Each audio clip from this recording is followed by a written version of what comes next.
My name is Eleanor May Whitfield. I celebrated my 100th birthday this past spring, and I still wake up each morning in the same little house in rural Tennessee that has been my home for more than 50 years. I make my own breakfast, wash my own clothes, walk out to the mailbox every morning, and spend quiet evenings on my front porch watching the day slowly come to an end. Those moments may sound ordinary, but to me they are gentle reminders that independence is built one day at a time. I am not here because I believe I have discovered a secret that nobody else knows. I am here because I have lived long enough to learn that growing older often looks very different from the picture we are shown.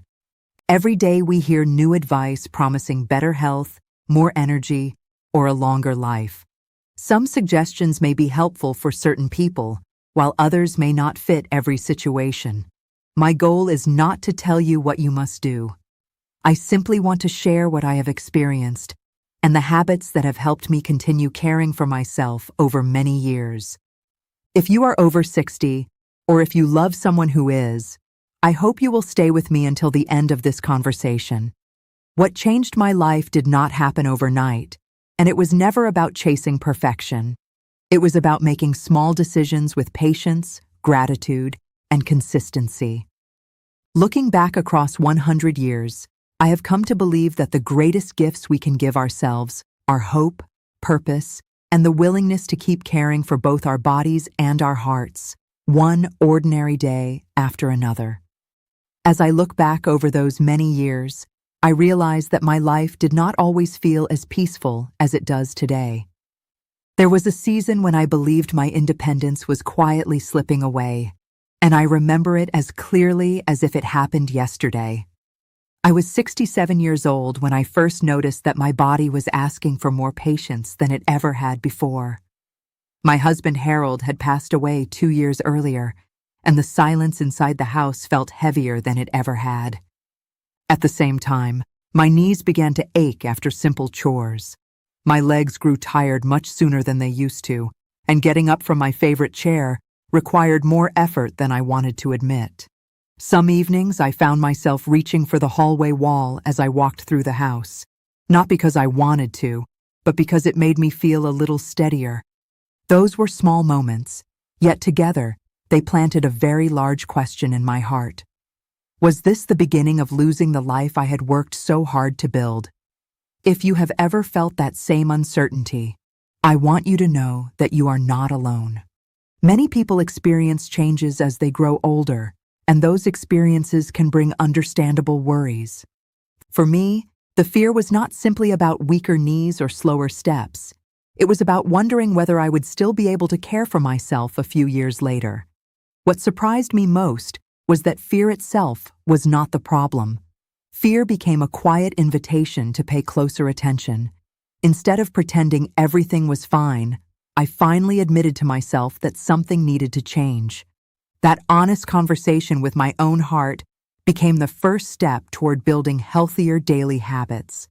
I did not know it then, but those moments of uncertainty were preparing me to meet someone whose simple wisdom would gently change the direction of my later years.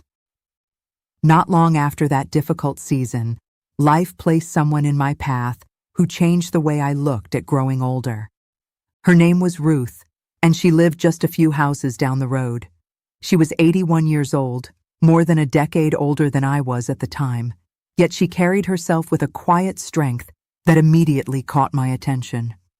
Every morning I would see her working in her garden, tending flowers and vegetables with steady hands and an easy smile. She drove herself to church every Sunday, carried her own groceries, and walked with the kind of confidence I thought belonged to someone much younger. One afternoon, while we were sitting together on her porch with glasses of sweet tea, I finally asked the question that had been on my mind for weeks. "Ruth, how do you keep moving like this?"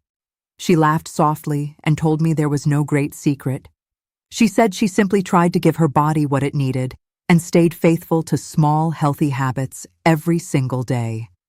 Her answer sounded almost too simple, but the peace in her voice made me want to listen more carefully. We talked for hours that afternoon, She shared practical ideas that had become part of her own routine, and she never promised perfect health or guaranteed results. Instead, she encouraged me to focus on choices that were realistic, sustainable, and appropriate for my own circumstances. What impressed me most was not the specific foods she enjoyed or the routines she followed. It was her consistency. She believed that small actions repeated over many years could make a meaningful difference in how a person experienced later life. I went home that evening with a notebook full of ideas and a heart that felt lighter than it had in a long time. I decided not to change everything at once.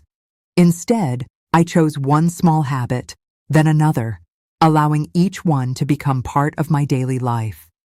Looking back now, I believe those quiet decisions mark the beginning of a new chapter, one built not on quick fixes, but on patience, steady effort, and hope for the years still ahead.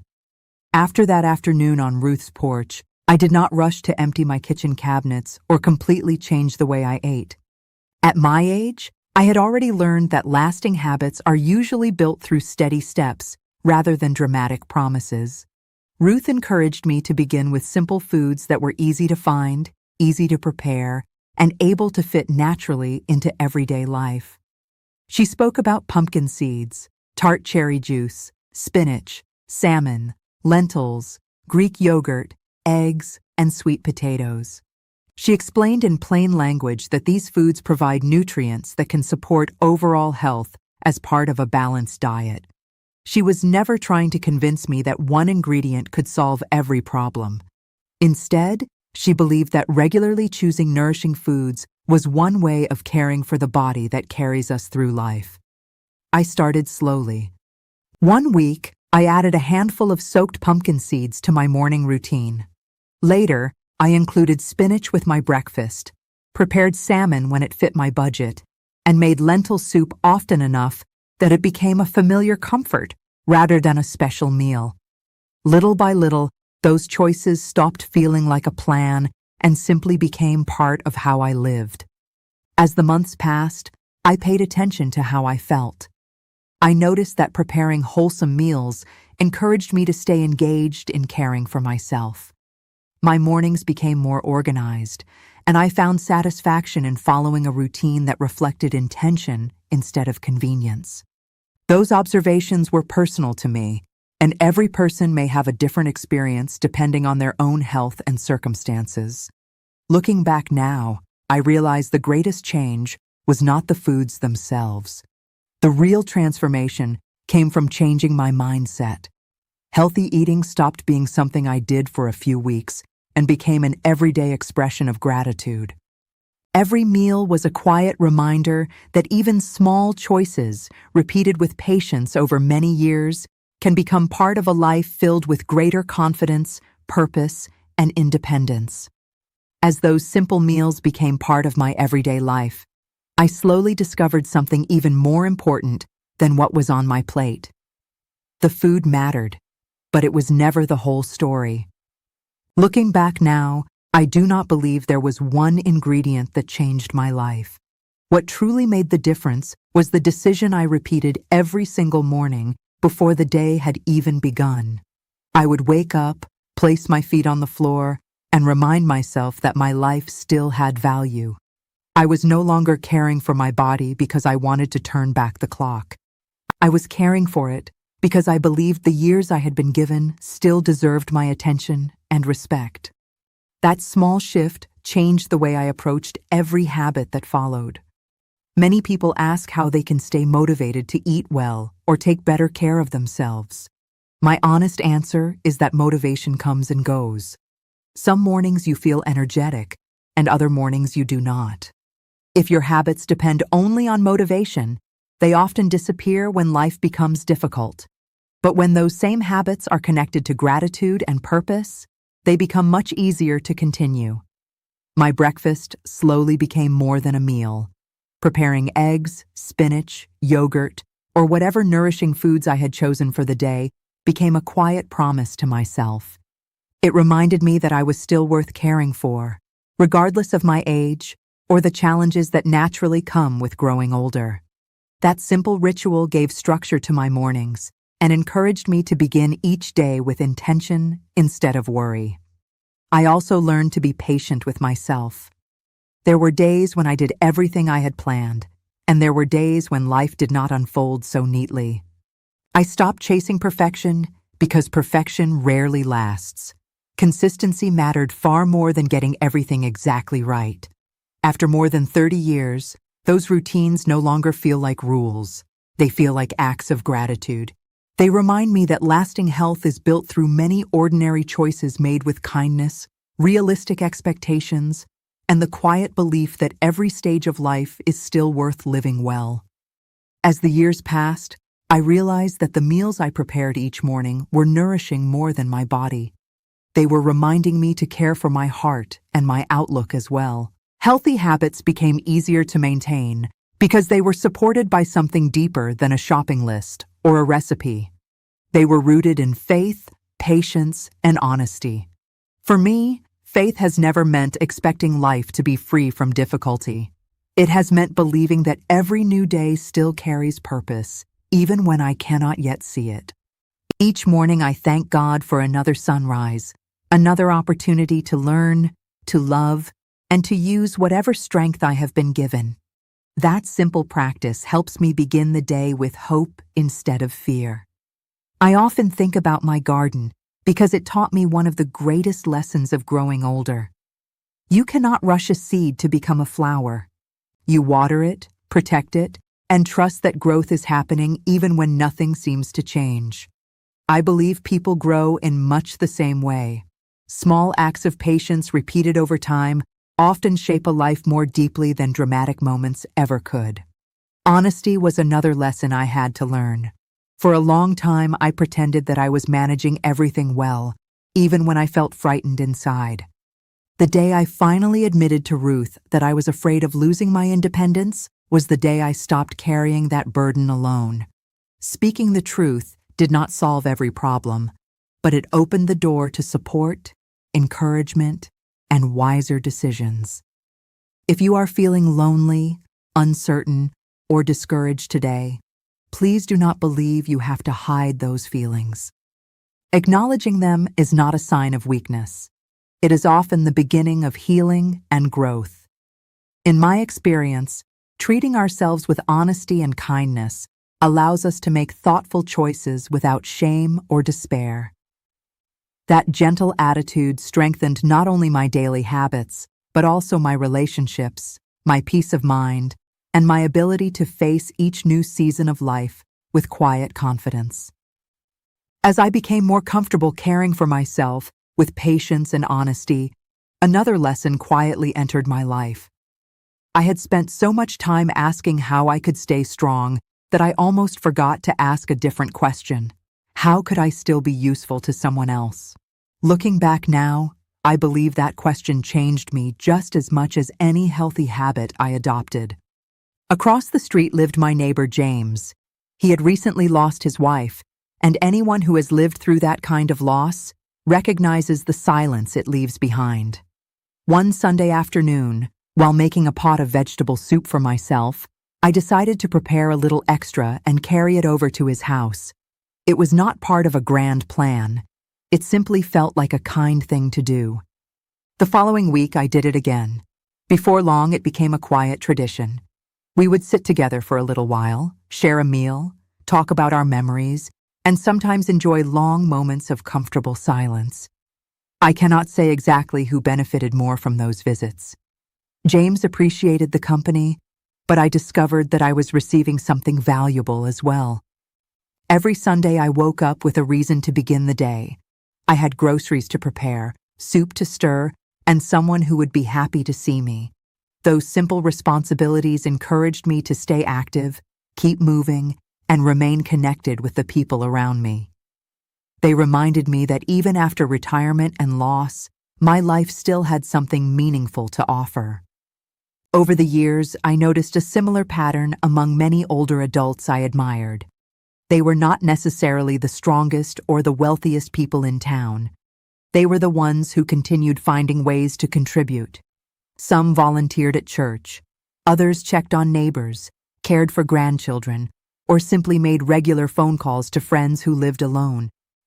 Their acts of kindness were often small, but their impact reached much further than they realized.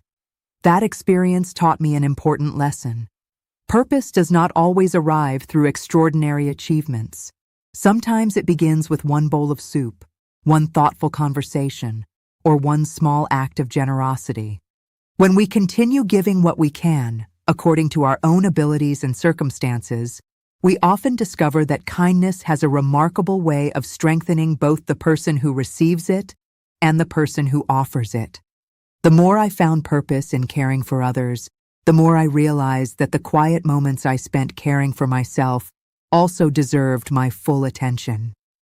Somewhere along the way, my daily habits stopped feeling like a list of things I had to do. They became peaceful rituals that gently reminded me of everything I still had, instead of everything that had changed. Every morning begins the same way. Before I hurry into the kitchen, I sit for a few moments on the edge of my bed, with my feet resting on the floor.